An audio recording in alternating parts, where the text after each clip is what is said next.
Números do Léo Duarte na tela aqui, para análise de todos também. Valuzeiro, Thiago, todo mundo, nós vamos mostrar aqui agora.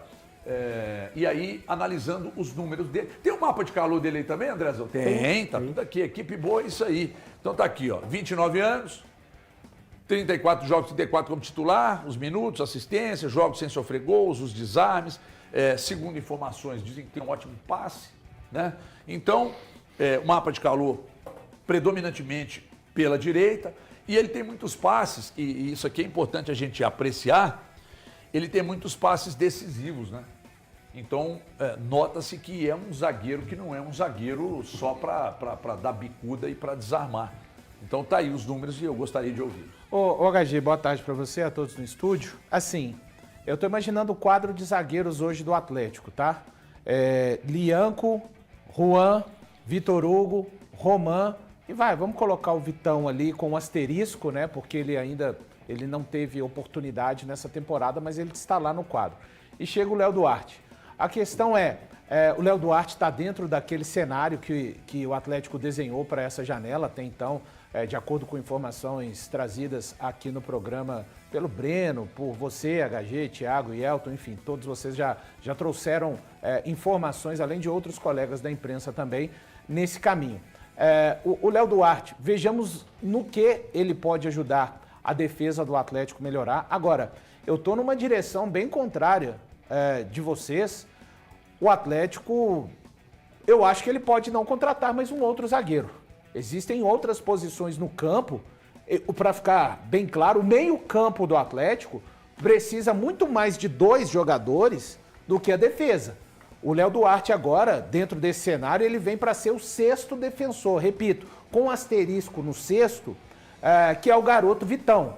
Então, mas o Atlético tem 5 zagueiros de fato experientes. Lianco, repetindo mais uma vez, Juan, Vitor Hugo, o Léo e o Roman. Tudo bem, o Roman, ele é o cara que tem sido menos utilizado.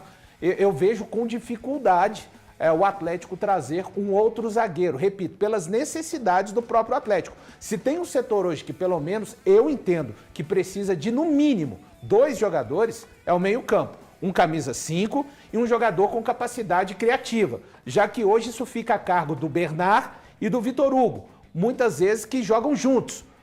E aí, quando o Domingues, por exemplo, olha para o banco de reservas, ele tem colocado ali um Cissé para tentar manter essa questão do Atlético mais criativo. Então, eu repito, eu vou ficar muito surpreso se o Atlético fizer um movimento de ir na janela, trazer outro zagueiro. Valu, o que vai fazer? Cara, caso o Vitor Hugo não consiga ser o titular pelo lado esquerdo, a gente já viu em alguns times zagueiros que são destros serem adaptados pelo lado esquerdo. É o ideal? Não. Os técnicos, eventualmente, quando tem um sistema principalmente de 3, preferem que o zagueiro da esquerda seja um canhoto. Mas pode ser uma questão também que acabe limitando o Atlético. É um movimento dentro do que o Atlético prometeu. Não posso cravar que foi uma contratação ruim, uma contratação que o Atlético faz dentro daquilo que se propõe a fazer, pelo menos neste momento da janela, de ser criativo.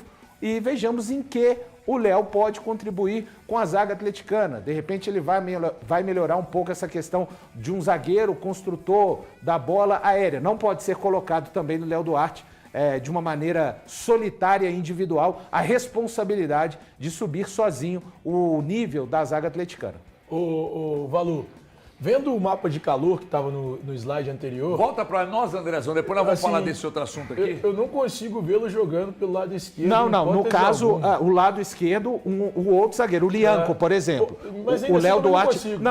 Para mim ele fica torto, sabe? Não, tudo bem. Eu não consigo ver o Atlético trazendo 2 zagueiros na janela. Eu não consigo. Mas mesmo que seja um cara... Não consigo. O Breno já trouxe a informação que muito provavelmente o Jonathan Jesus não é esse cara. Juan Jesus. Eu falei Jonathan, né? Desculpa, minha cabeça é ruim, gente. Mas já trouxe essa informação que muito provavelmente o Juan Jesus não é esse cara. Se o Atlético pensa em outro cara com esse perfil do Juan Jesus, que é um zagueiro canhoto, que joga pelo lado esquerdo, que faça esse sistema de 3 zagueiros e que venha de forma gratuita, aí beleza, eu acho que essa contratação do Léo passa a ser interessante. Agora, a partir do momento que o Atlético perde o Júnior Alonso e não contrata um zagueiro pela esquerda, pra mim, cara... Só tem um canhoto agora, né? Só tem o Vitor Hugo, só um que é um zagueiro que o treinador não confia tanto. A minha questão é da necessidade. Se o Atlético tem 2 zagueiros, ele pra mim se torna quase que obrigado a trazer 2 meio-campistas, 2 jogadores pro ataque. Vai atacar. Mas o Atlético Precisa, mas você sabe um jogador que resolveria o problema? Eu não estou discutindo. O Atlético precisa. Mas como é que vai ser esse mercado do Atlético dentro da característica que foi falada pelo departamento de futebol, de pouco investimento e muita necessidade de ser criativo? Não, mas vai conseguir fechar todas essas lacunas? Se conseguir, excelente para o Precisa de um Domingos volante, e para lateral. o Atlético. Tem excelente. um jogador que o Atlético se traz resolveria o problema. Rubens. Ô Valu, é porque o Atlético também, eu acho que a gente tem que fazer essa análise também. O Atlético perdeu alguns jogadores ao decorrer do período, né? O Atlético perde Igor Gomes, que era do meio, perde o Scarpa, que está machucado, não conta com o Renier da forma que se imagina, o Dudu não sabe se fica ou se vai, o Atlético segurou a questão do número de jogos. Você puxar um pouquinho mais atrás, o Atlético com esse déficit antes. Foi embora Rony, Júnior Santos, que mesmo que não contribuísse aqui... E o número de atleta, o elenco do Atlético, ele tá ficando... Cada vez mais curto. Cada vez mais curto. A gente já falava do elenco curto do Atlético há 2 anos. tempo. Há muito tempo que a gente vem falando. E hoje o elenco é muito curto. É muito curto. Então eu quero imaginar isso e quero acreditar que o Atlético vai para o mercado tentando essas negociações de oportunidade de mercado, que eu detesto essa palavra e esse termo dentro de um time gigante, igual é o Atlético, mas para tentar 5 ou 6 oportunidades de mercado. E não é exagero, se chegarem 8, por exemplo, é porque é um déficit, não é desse ano, não. São de pelo menos 2 anos que a gente vem falando aqui. Exato. Só que vai me causar surpresa, mas vai ser bom, excelente pro Atlético. Agora, muito importante, mais do que o número, o refino, nas contratações, ele precisa, sabe, a rede ali, precisa de ser mais fina do que em qualquer outro momento. Valu, nós aqui nos nossos comentários, a gente pode errar todos os dias. O Atlético, ele não tem esse time para ir. E nós estamos falando disso, o Elton colocou bem. A gente não tem a certeza se o Ivan Romano não vai sair. Isso pode ser, inclusive, já uma reposição um indício, né? Um indício, porque ele não está sendo utilizado, o Vitão não está sendo utilizado, né? São jogadores que parecem não estar aí nos planos, pelo menos para agora, do Barba. Agora, eu só queria falar sobre a janela, HG, é o seguinte, já me passaram que a janela está sendo trabalhada pelo Paulo Brax, Pedro Daniel, pelo Barba e pelo Guilherme, esses 4. Eu ainda questionei, mas e o Rafael Menin está participando? Não, o Rafael não está participando. Então, até agora, o Rafael não interferiu em nada? Não.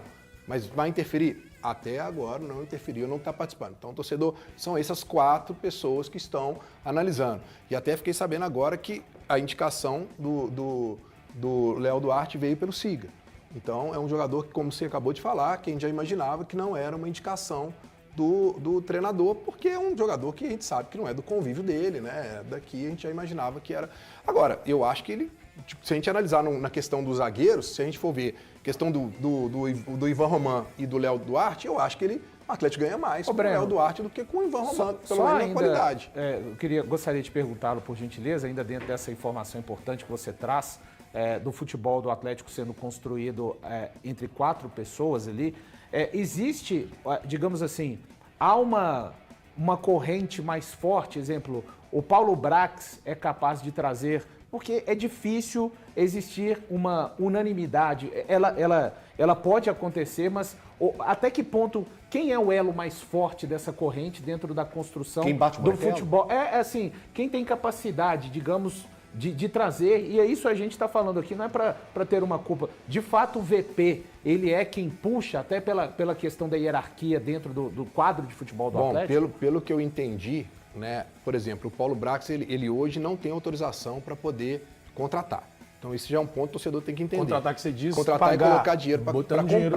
Ele pode buscar. Então, pelo que eu entendi, ô Balu, vai ser tudo trabalhado de uma maneira... 25. Vamos tentar imaginar. Vamos sentar e vamos todo mundo numa reunião falar assim, ó, primeira coisa, qual que é o perfil? Não pode comprar. Tá. Então nós temos... qual que é? É lateral. Então nós temos esse lateral aqui, margem nessa de condição salário, tal. de Barba, luvas. o que você... Mas Barba tá lá. Vai sair. Todo mundo...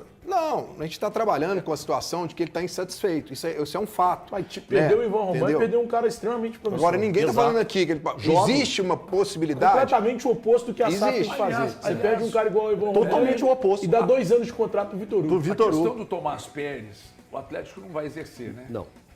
Mas o contrato dele é até o final do ano. Até o final do ano. Até o final do ano. O Atlético tinha até 30 de maio para exercer essa direito de compra. Não vai exercer. Por esse valor agora. E depois aumenta o valor. Aumenta o valor. Vai para 5, né? Era 3 e vai para 5. Então, obviamente que se você tem o Tomás Pérez, que você precisa colocar uma cifra consideravelmente alta, e você tem o Tressoldi aqui, que é uma realidade como zagueiro, eu acho que isso aí pode ter pesado. Você vai colocar no Tressoldi. Porque até o Daniel Perinha mandou mensagem para mim aqui. Daniel, beijo para você, obrigado pela audiência e recuperação, melhoras para você aí.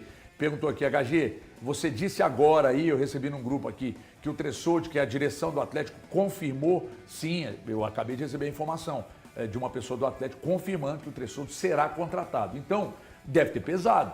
Olha o Tomás Pérez, olha o Tressoldi, e eu falo, eu vou no Tressoldi, que é uma realidade. Tomás Pérez ainda não é. Tá certo o Atlético nessa aí. Pois não. Uma coisa que o Atlético precisa de correr nessa janela.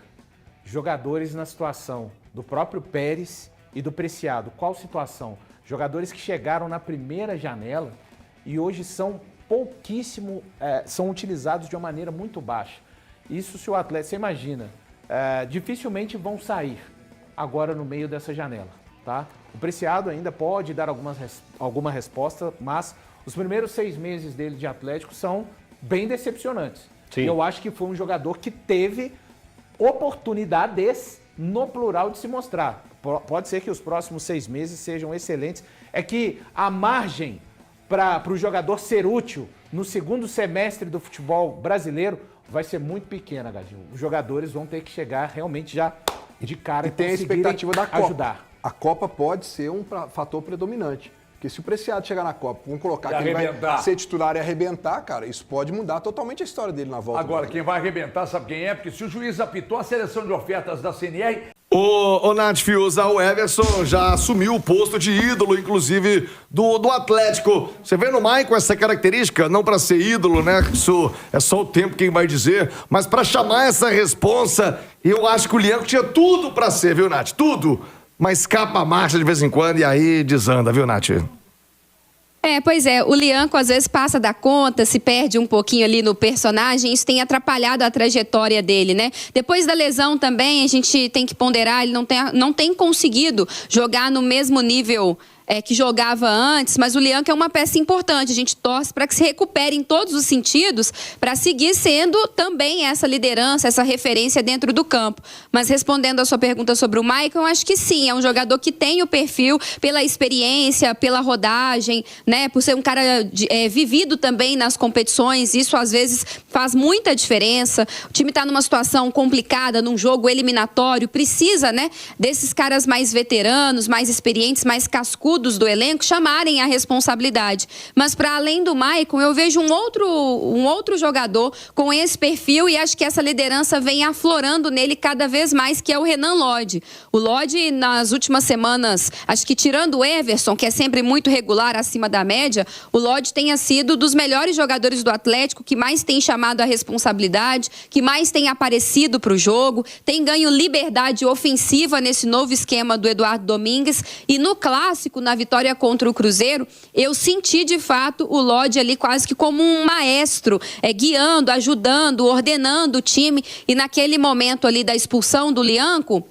acho que isso ficou muito claro também, né? Na forma como ele aborda o Lianco, acho que a conversa deles ali é absolutamente normal, coisa de jogo, faz parte, mas a forma como ele se posiciona, tirando o Lianco do campo, falando, pô, a gente conversou, você tá sendo expulso de novo, acho que isso mostrou que ele é uma palavra forte também dentro do vestiário. E é um outro jogador, né? Também de muita rodagem, de experiência, de torneios internacionais e que pode contribuir nesse sentido com o Atlético. Acho que falta, sim, às vezes esses jogadores mais cascudos para chamarem a responsabilidade, para darem um puxão de orelha quando necessário. Não pode ficar só concentrado no Everson, né? Que a gente repete, tem essa liderança do elenco, tem esse respeito e tem essa idolatria de maneira muito merecida, mas não pode ser só ele, né? Santos, Galo já contratou o zagueiro Léo Duarte e já tem a definição de como vai trabalhar nessa janela. Vai ter investimento? Não vai? É oportunidade de mercado? Como está o Galo? Janela aberta na expectativa para o retorno. Lembrando,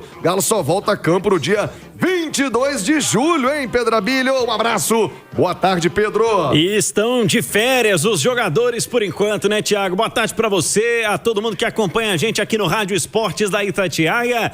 Hoje a gente contabiliza nesse terceiro dia de descanso dos jogadores do Atlético, mas a diretoria não descansa não. Inclusive a tendência é que a gente vai falar a partir de agora em termos de comportamento após essa chegada citada por você do Léo Duarte, que ainda não está oficializada, né? O Atlético precisa realizar os exames médicos no atleta. Isso deve acontecer nas próximas semanas. O clube informou que ainda neste mês de junho ele vem a Belo Horizonte para realizar os exames médicos. Estando tudo ok, ele estará apto a assinar um contrato de 3 temporadas e meia com a camisa do Atlético. Lembrando o seguinte, né, Thiago? A janela de transferência só será aberta em 20 de julho, posterior ao período de Copa do Mundo. E o Atlético volta a campo no dia 22. Então é bem possível que essas negociações serão todas concretizadas, os jogadores estarão aptos a participarem dos treinamentos na cidade do Galo, mas não deve haver o registro, não haverá, né, o registro de atletas enquanto a janela não for aberta, por isso um pouco menos de pressa em relação a todas as movimentações, afinal de contas é o momento de muitos dirigentes também estarem focados nas tendências mundiais durante o período de Copa do Mundo. Mas vamos lá. O Atlético vai seguir esse perfil, Thiago, que tem tentado seguir nas últimas janelas de negociações, de procurar oportunidades de mercado. Falamos outro dia, né? O clube recentemente aprovou junto ao conselho mais um aporte financeiro, diluição em porcentagens da SAF para que esse aporte aconteça, especialmente para pagar dívidas mais onerosas em termos de juros ao orçamento do clube. Ou seja, não há verba nesse momento para compensações financeiras grandes. Então, o investimento maior será para situações mais pontuais. Por exemplo, o Atlético acaba de perder o Hulk, uma grande referência do seu ataque. Então, de repente, o investimento maior vai mesmo ficar do meio para frente para que as oportunidades de mercado preencham outras eventuais lacunas no elenco. Isso será também estabelecido a partir do instante em que a diretoria conseguir entender ou enxergar melhor quais serão as propostas que vão chegar para jogadores do elenco, Thiago. E aqui ao 12:06 eu aproveito até para sair um pouquinho do que a gente tem falado nos últimos dias a respeito daqueles mesmos nomes, né? O Igor Gomes, por exemplo, muito longe do 13º jogo, pode assinar contrato com o clube da Série A. É o mesmo caso do Dudu, que não completou o 13º jogo em Brasileirão da Série A também. Mesmo caso de Gustavo Scarpa, que está até no departamento médico se recuperando da artroscopia realizada no joelho. Mas tem um outro nome que vem sendo falado. Ontem a gente até lembrou do Ivan Roman, né, que pode ser negociado também, uma vez que é um jogador mais jovem, busca mais minutos. Assim, outro jovem aí com baixa minutagem e que muita gente até especulou. Os repórteres Alexander Henrique e o Rômulo Giacomin, lá do itatiaesporte.com.br, trouxeram um pouco de luz a uma coisa que eu vi muito na rede social ontem. O Matheus Izep, meia cria das categorias de base do Galo, jogador que foi sensação na base, teve algumas oportunidades no time principal. Ele publicou uma foto, Thiago, junto ao empresário em Milão, na Itália. Muita gente começou a especular, né? E o Izep deve estar saindo do Galo, deve estar buscando o futebol internacional. Mas, na verdade, o Izep tem direito ao passaporte italiano. Conforme a apuração da Itatiaia, ele está em território internacional neste momento para concluir os trâmites em busca do passaporte e dessa situação de dupla cidadania.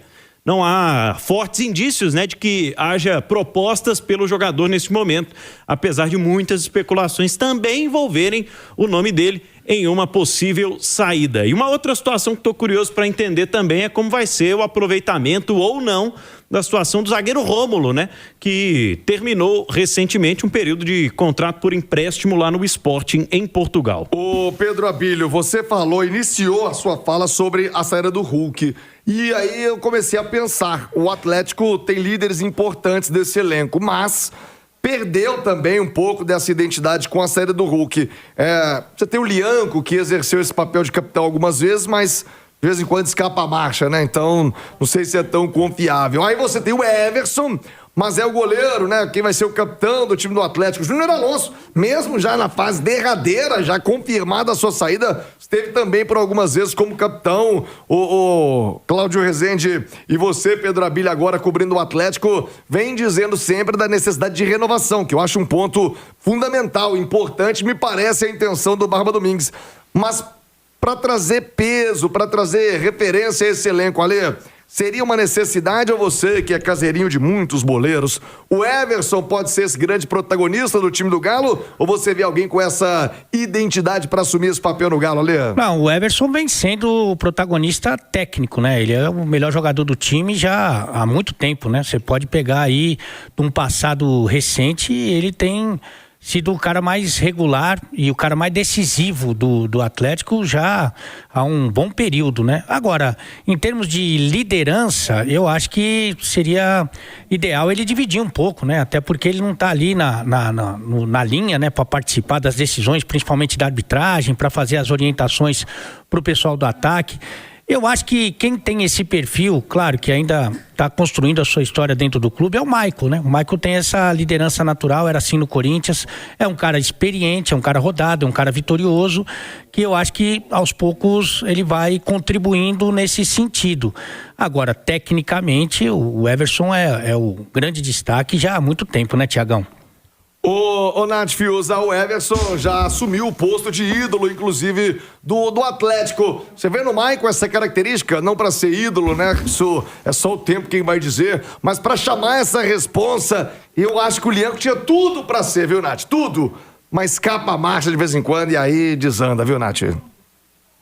Pois é, o Lianco às vezes passa da conta, se perde um pouquinho ali no personagem, isso tem atrapalhado a trajetória dele, né? Depois da lesão também, a gente tem que ponderar, ele não tem conseguido jogar no mesmo nível que jogava antes, mas o Lianco é uma peça importante. A gente torce para que se recupere em todos os sentidos para seguir sendo também essa liderança, essa referência dentro do campo.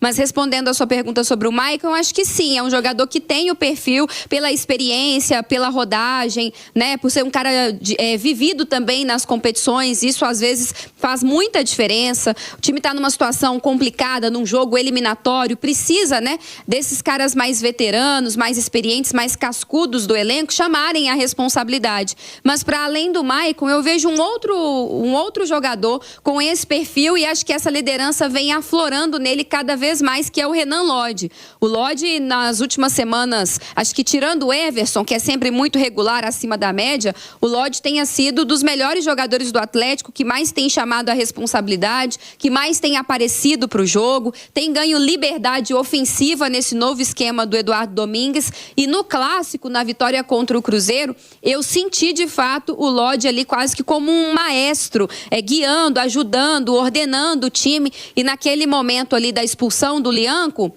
acho que isso ficou muito claro também, né? Na forma como ele aborda o Lianco, acho que a conversa deles ali é absolutamente normal, coisa de jogo, faz parte, mas a forma como ele se posiciona, tirando o Lianco do campo, falando, poxa, a gente conversou, você está sendo expulso de novo, acho que isso mostrou que ele é uma palavra forte também dentro do vestiário. E é um outro jogador, né? Também de muita rodagem, de experiência, de torneios internacionais e que pode contribuir nesse sentido com o Atlético. Acho que falta, sim, às vezes esses jogadores mais cascudos para chamarem a responsabilidade, para darem um puxão de orelha quando necessário. Não pode ficar só concentrado no Everson, né? Que a gente repete, tem essa liderança do elenco, tem esse respeito e tem essa idolatria de maneira muito merecida, mas não pode ser só ele, né? Lembrou bem do Renan Lodge, viu? Eu tava esquecendo do Lodge. Esse episódio foi, de fato, muito marcante, né? Pra quem tava no campo ali. Ele deu uma enquadrada, realmente, no Lianco. 12h, 12 minutos, vamos acompanhar. O Atlético já avisou, né, o Pedro Abílio, que tem o Fred, por exemplo, que pode chegar, né? O Fred tem esse perfil, pô, com a bagagem dele. Opa, seleção brasileira, Copa tudo. do Mundo. É um cara que tem uma carreira vitoriosa na Europa, né? E é um cara que chega realmente para comandar o meio-campo, tecnicamente falando, e também com toda essa experiência que ele carrega, que ele acumulou ao longo desse tempo todo aí de futebol europeu, ele pode ser, sem dúvida alguma, referência nesse sentido, seria muito importante. Agora, eu acho que esse setor de meio campo, ele não sabe muito bem como essa janela vai acontecer, né? Quem vai embora mesmo, quem vai chegar, quem pode chegar. Mas eu acho que nessa posição ali, principalmente de segundo homem de meio campo, segundo volante, eu acho que, sinceramente, é onde o Atlético tem melhores opções, tem mais alternativas, né? Porque vamos supor que fique ali a maioria da turma, né? Que tem feito parte desse elenco. O Maicon, a posição original dele é de segundo volante. O Alan Franco, a posição dele é de segundo volante. O Alexander, a posição dele é de segundo volante. Até o Vitor Hugo, que eu não colocaria como um segundo volante, colocaria como um terceiro homem de meio campo, já jogou também nessa função, já fez esse setor do campo. Então não sei se seria a posição mais carente do Atlético, mas o Fred, como negócio de ocasião, sem dúvida que seria uma ótima, viu, Tiagão? Eu também acho, viu, Ale Oliveira, sem contar que é um baita cara, né, aquele cara de grupo que iria agregar muito ao time do Galo. Vamos continuar acompanhando a evolução da negociação entre Atlético e Fred. Aliás, a informação de que depende agora do Fenerbahçe, que detém os direitos dele. Fenerbahçe fez uma campanha ruim, né, perdeu um campeonato, tava na mão lá na Turquia, por isso aumentou a cobrança. Pedrabilho, falei ainda há pouco, rapaz, do Everson. Você tem números aí surpreendentes do goleirão do Galo, Abílio. Levantamento que está agora no itatiaesporte.com.br. O pessoal pode acessar o nosso site para conferir em detalhes a reportagem do Henrique André, com base em sites especializados de estatística. Everson liderando o ranking mundial em 2026. Que ranking é esse, Thiago? O ranking de partidas realizadas. Números de jogos até aqui. A gente sabe que o segundo semestre da temporada europeia, ou seja, de janeiro até o mês de junho ou fim de maio, ele normalmente é de menos partidas para várias equipes que são eliminadas de Copas, que disputam apenas os campeonatos nacionais. Então reduz o número de partidas de alguns atletas. Em compensação, o futebol brasileiro tem, por sua vez, os campeonatos regionais, o início de competições continentais e da Copa do Brasil, o que potencializa o número de partidas. Então o Everson chegou a 36 jogos de janeiro para cá. São 3.240 minutos em campo. É mais que o principal concorrente, o Flaco Lopes, que tem 3.165 minutos nas mesmas 36 partidas. A diferença é que o Everson poderia ter mais se ele fosse o Flaco, viu, Thiago? Porque o Flaco jogou pela seleção. O Everson não teve essa oportunidade. Então os dois chegaram a 36 jogos. Vitor Gyökeres, o jogador do Arsenal, vice-campeão da Liga dos Campeões, campeão do campeonato inglês, fez 3.150 minutos em 35 partidas na temporada, no segunda parte de temporada europeia, ou seja, em 2026. São seguidos de John Kennedy do Fluminense, Marlon Freitas e Gustavo Gomes do Palmeiras, que também fizeram 35 partidas. 36 jogos para o Everson, cara que mais entrou em campo nas principais competições do planeta em 2026, Thiago. E a palavra que eu usei ainda há pouco, referência, né? Cabe demais a ele, tá descansando no Japão já. Ele ia passar em São Paulo e depois partiu Tóquio, né? Será que ele já foi para Tóquio? Não deu tempo, não. Ainda não, né? Foi visitar a família no interior de São Paulo e depois partiu Japão. Boa, Emerson, bom descanso pro goleirão do Galo